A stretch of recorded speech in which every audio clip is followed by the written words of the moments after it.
Attention, attention, la pandémie de Covid-19 n'est pas encore terminée. Le virus circule toujours. Des morts et des cas graves sont régulièrement enregistrés. Que faire pour ne pas contracter le virus? Il faut respecter les gestes barrières, c'est-à-dire porter systématiquement le masque en tout lieu public et dans toutes les situations à risque. Éviter les regroupements. Observer la distance de sécurité d'1 mètre au moins entre individus. Se laver fréquemment les mains à l'eau et au savon ou les désinfecter avec du gel hydroalcoolique. Nettoyer régulièrement les surfaces ou objets avec lesquels les mains peuvent être en contact, à savoir table, téléphone portable, poignée de porte, volant ou guidon lorsqu'on n'est pas seul à conduire les véhicules ou que les objets sont manipulés par plusieurs utilisateurs. Pour tout savoir sur l'épidémie du coronavirus au Bénin, rendez-vous sur le site web www.gouv.bj/coronavirus. Ceci est un message du gouvernement de la République du Bénin. Une nouvelle entreprise spécialisée dans l'agro-business voit le jour. Mitité, c'est bien son nom, elle ambitionne de révolutionner le sous-secteur.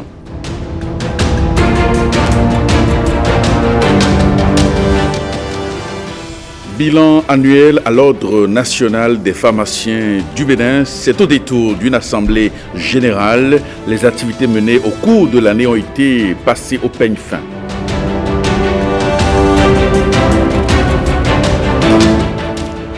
Et puis présidentielle 2021, l'heure du bilan au parti Moël Bénin. Les responsables de cette formation politique ont tiré les leçons de cette belle expérience politique et se projettent déjà sur les législatives de 2023.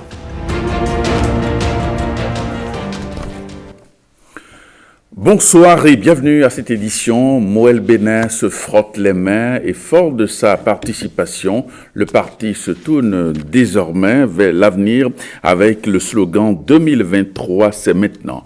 Osia Sonovo. Et au milieu des siens, le leader Moël Bénin rend hommage aux co-constructeurs de l'essai électoral unique d'avril 2021. C'est un pari gagné. Cette victoire est celle de la mouvance présidentielle tout entière. Donc, elle est nôtre parce que nous sommes partie prenante. Et de deux, Jacques Ayadji oriente aussitôt ses camarades vers l'avenir. 2023, c'est maintenant. La présidentielle à peine conclue pour leurs candidats, Moël Bénin repart déjà à l'assaut d'un autre défi politique, les législatives de 2023.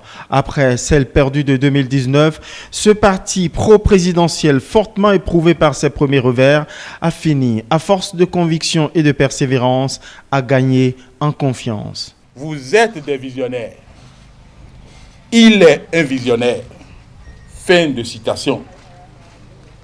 Cette confession du président de la République est précédée de ceci, qu'il a tout fait pour nous faire plier, mais que nous avons résisté du fait de notre caractère trempé. Ce sont les mots du président. Et la vague d'adhésion enregistrée malgré l'instauration des frais d'adhésion, une pratique de conviction unique sur l'échiquier politique béninois en est la preuve tangible. Nous avançons, nous avons fait du chemin, nous sommes respectés et c'est tout à votre honneur. Pour parer à toute mauvaise surprise dans le parcours d'obstacles aux prochaines législatives, le parti anticipe déjà à 2 ans d'intervalle par l'installation d'un comité de candidature. Effectivement, 2023 à Moël Bénin doit être maintenant un rendez-vous immanquable. Il faut que nous puissions installer officiellement ce comité qui doit se prendre au sérieux pour que cette liste-là de 109 x 2 soit apprêtée le plus rapidement possible. En attendant 2023 pour le prochain grand rendez-vous de vérité électorale pour Moël Bénin, les travaux de filtrage des candidatures Moël seront scrutés à la loupe au 3e congrès ordinaire du parti. Le creuset politique dénommé les disciples du président Talon a félicité le président de la République et sa colistière Mariam Chabi Talata Zimé pour leur brillante élection à l'issue du scrutin présidentiel du 11 avril dernier. C'est par le biais d'une déclaration à Cotonou. Suivons le point. En cette occasion solennelle, empreinte de détermination et d'espérance, je ne peux m'empêcher de rendre grâce à Dieu et aux mains de nos ancêtres qui ont béni et sanctifié cette mémorable date du 11 avril 2021 qui a consacré la victoire écrasante à l'élection présidentielle de notre grand maître, son Excellence Monsieur le Président Patrice Talon, et de sa colistière, Madame Talata Zimé Chabi Mariam, à un taux de 86,67%. Ce plébiscite à l'égard de notre grand maître est le vibrant témoignage de notre peuple qui a apprécié à sa juste valeur les nombreuses réformes entreprises par son Excellence le Président Patrice Talon. C'est aussi une marque de confiance pour la continuité de la dynamique dont le leitmotiv de ce nouveau quinquennat est le développement. Nous venons de très loin et nous irons le plus loin possible.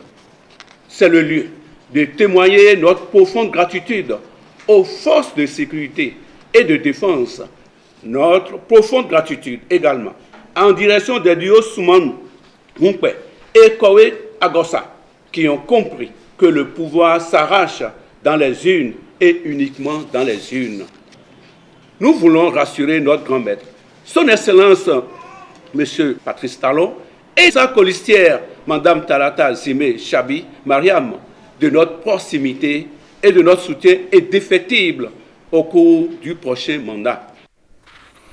Une entreprise spécialisée dans la gestion d'exportations agricoles dénommée Michiti s'est récemment dévoilée au public béninois dans le cadre du lancement officiel de ses activités. Alors de quoi s'occupe-t-elle concrètement et comment compte-t-elle rendre service aux Béninois? Élément de réponse avec Marcel Arrossi. Ils sont trois, Lidvin au milieu de Giraud et Wilfried, face aux professionnels des médias sur qui ils ont voulu compter un après-midi pour atteindre tout le Bénin. Michité, ce nom évocateur que porte leur entreprise, est en même temps le message qu'ils adressent à leurs concitoyens. Ils affichent la volonté et la capacité de développer pour qui que ce soit les filières agricoles de son choix en toute tranquillité. Si le client dispose de terre, nous le recevons, nous l'exploitons pour lui. Si le client n'en dispose pas, nous l'accompagnons à en avoir dans la zone qu'il souhaite. Et selon cette zone, il y a des filières qui doivent être développées. Il y a également des clients, des personnes qui n'ont pas besoin de terre, qui n'en veulent pas non plus. Ils sont juste là pour l'investissement. Nous les accompagnons également. Si les gens ont des terres disponibles et qu'ils ne les utilisent pas, nous savons le circuit, les critères qu'il faut remplir aujourd'hui pour pouvoir bénéficier de ces biens de FNDA. Et ce serait une bonne arrivée pour ceux qui ont des terres pour pouvoir faire la spéculation qu'ils veulent faire. Nous avons deux filières. Une filière principale, comme on l'a dit tout à l'heure, qui est le palmier à huile, le soja, et des filières secondaires telles que le maïs, le manioc, le teck, l'anacade, papaye solo, banane plantain, banane arachide et haricots. Nous signons avec nos clients des contrats purement juridiques. Pour ce faire, Michité a pris le soin d'avoir au sein de son entreprise des conseillers juridiques capables de nous produire des contrats à la hauteur. Nous savions le faire. Nous avons de la matière, nous savons faire, ce n'est pas du bavardage. Nous avons la compétence pour pouvoir le faire. 1 hectare au minimum pour envisager un contrat avec Michité. Et plus d'1 hectare, ce sera discutable en fonction de la zone et de la filière. En collaboration avec le ministère de la Santé et l'organisation non gouvernementale, la Vie Nouvelle a célébré la journée internationale de la vaccination. Cette cérémonie a eu lieu à Cotonou en présence de plusieurs acteurs de la santé. Aussi d'un délégué, Ézéchiel Rankpé, pour le compte-rendu. Zéro perdu de vue pour la vaccination des enfants de 0 à 11 mois à Ladji et environ. C'est l'objectif de cette initiative de l'organisation non gouvernementale La Vie Nouvelle. La Vie Nouvelle, regardant ces zones d'intervention, a constaté avec amertume que la couverture vaccinale n'est pas encore satisfaisante. Il y a encore beaucoup d'enfants perdus de vue. J'appelle enfants perdus de vue des enfants qui à un moment ont continué la vaccination, mais qu'on n'a pas reçu jusqu'à 11 mois tous les antigènes. Et nous avons décidé aujourd'hui de rechercher tous ces enfants pour les vacciner. Et en les vaccinant, on les met dans la file active pour qu'ils finissent leur vaccination. Cette activité, organisée en collaboration avec le ministère de la Santé, entre dans le cadre de la célébration de la Journée internationale de la vaccination, édition 2021. Selon les organisateurs, la vaccination revêt d'une importance capitale dans la vie humaine. La vaccination des enfants et des femmes enceintes et des femmes en âge de procréer est une activité de santé publique et dont le gain est extraordinaire. Regardez un peu la poliomyélite. Regardez autour de nous, jadis, le nombre de personnes qui ne peuvent marcher, qui sont sur les trottoirs en train de quémander. Parce que quelque part, c'était la poliomyélite. La vaccination n'allait pas. Le vaccin contre l'hépatite, le vaccin contre la rougeole, la coqueluche, etc., etc. Le vaccin protège l'enfant. Et en protégeant l'enfant, cela contribue au développement. Parce que moins on a d'enfants malades, plus on peut consacrer des ressources pour d'autres domaines du développement du pays. C'est une bonne chose. La vaccination pour les enfants, cela permet aux enfants de ne pas tomber malades. Ça leur permet de lutter contre plusieurs maladies. Donc c'est pourquoi j'ai apprécié ça. Cette cérémonie a été marquée par la remise de cadeaux aux femmes méritantes qui respectent le calendrier vaccinal de leurs enfants. Séance de restitution des activités menées au titre de l'année 2020. L'Ordre national des pharmaciens du Bénin fait le bilan. C'est à travers une assemblée générale tenue avec tous les pharmaciens du Bénin que les rapports et recommandations ont été faits. Axel Dancy et Varissemant. Il renseigne, conseille et recommande à la mesure du mal dont souffre le client. Parfois, ils le servent selon ses besoins. Eux, ce sont les pharmaciens. C'est un grand jour pour notre profession parce que c'est aujourd'hui que tous les pharmaciens se retrouvent depuis plusieurs années. Ça fait longtemps que nous ne sommes pas retrouvés comme ça. L'ordre se concerte pour redéfinir les nouvelles bases de leur corporation à travers cette assemblée générale. Reddition de compte des activités menées au cours de l'année 2020, le bureau du Conseil national de l'ordre n'a occulté aucun rapport, en l'occurrence ceux financiers et moral. Afin d'améliorer la disponibilité du médicament par son accessibilité géographique, des assemblées générales régionales ont eu lieu dans toutes les régions pharmaceutiques. La garde et les astreintes étant une obligation pour le pharmacien, ces assemblées générales régionales ont permis de recueillir l'avis des pharmaciens sur l'organisation des tours de garde avec ou sans dérogation. Elles ont permis aussi de recueillir l'avis des pharmaciens sur les horaires d'ouverture et de fermeture des officines. À l'issue de ces assemblées générales régionales, le Conseil central a fait une synthèse des procès-verbaux et adressé un rapport au Conseil national. Une corporation noble mais avec beaucoup d'exigences. L'Ordre national des pharmaciens du Bénin a pour mission de veiller à l'organisation, à la discipline et à l'indépendance de la profession de pharmacien et à ce titre, veille au respect des devoirs professionnels, assure la défense de l'honneur et de l'indépendance de la profession. Ce que nous attendons, ce que nous espérons, que l'ensemble des pharmaciens continueront à travers les actions de l'ordre du Conseil national de l'ordre, c'est une implication plus grande dans cette lutte. C'est une forme de resacralisation du médicament. Médicament qui est ce qui nous définit de par son caractère spécial, à la fois spécial mais si important pour la santé de nos populations. Cette assemblée générale a été aussi l'occasion de prendre des résolutions et de faire des recommandations au Conseil national de l'ordre sur les questions liées autour de garde des officines, à la formation des auxiliaires en pharmacie et au respect de la déontologie du métier. Amnesty International défend les droits humains dans le monde. L'organisation a rendu public son dernier rapport, celui de 2020-2021. Un aperçu de ce rapport avec Précieuse Akwekhonu, Daniel Ada.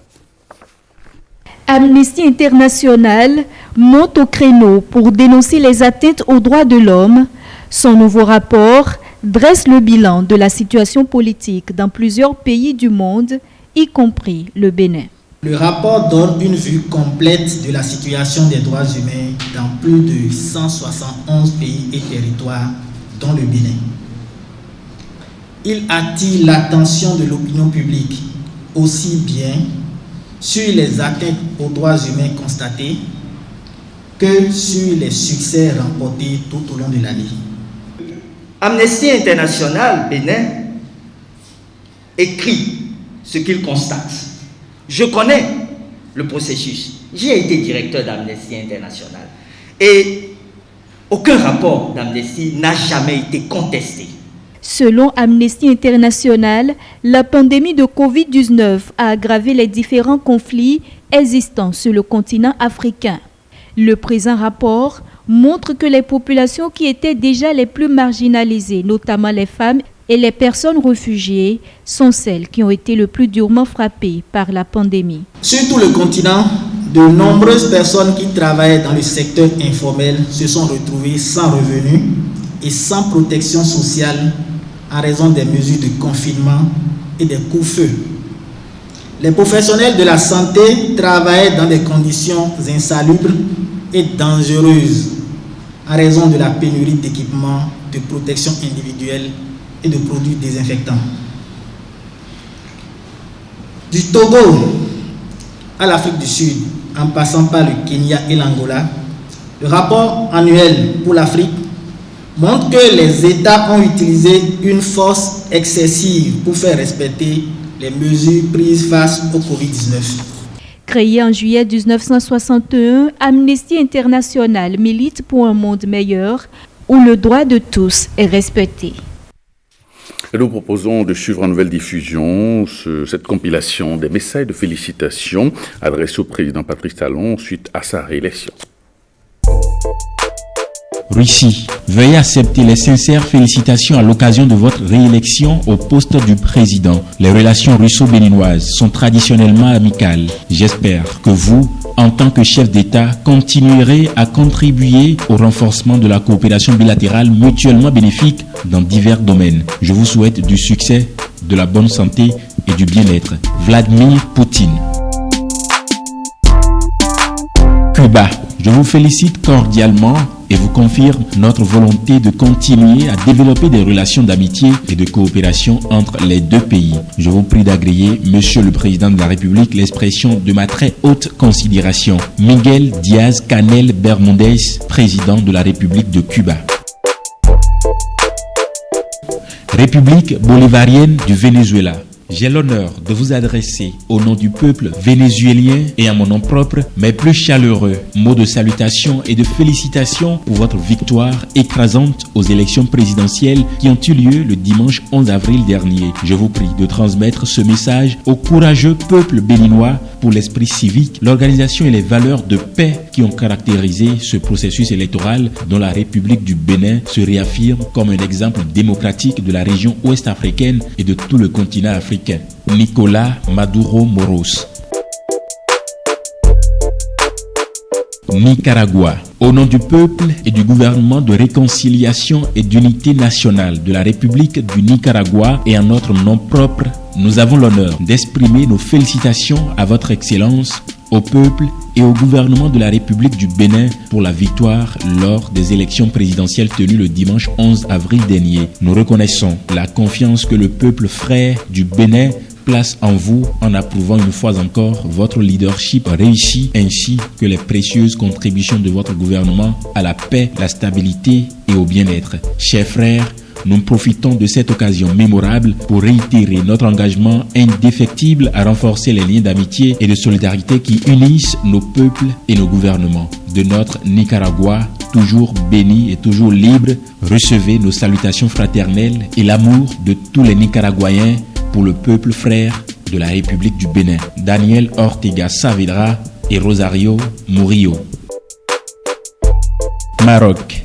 À l'annonce de votre réélection à la présidence de la République du Bénin, je vous adresse mes félicitations et mes vœux de succès dans l'accomplissement de vos hautes fonctions. Votre réélection traduit la confiance placée en vous par le peuple béninois, fier pour conduire votre pays sur la voie du développement économique et social. Le Royaume du Maroc et la République du Bénin entretiennent d'excellentes relations d'amitié. Je m'en félicite et tiens à vous assurer de ma ferme détermination à continuer à œuvrer avec vous en vue d'élargir les domaines de coopération bilatérale au service de nos deux peuples et de notre continent africain.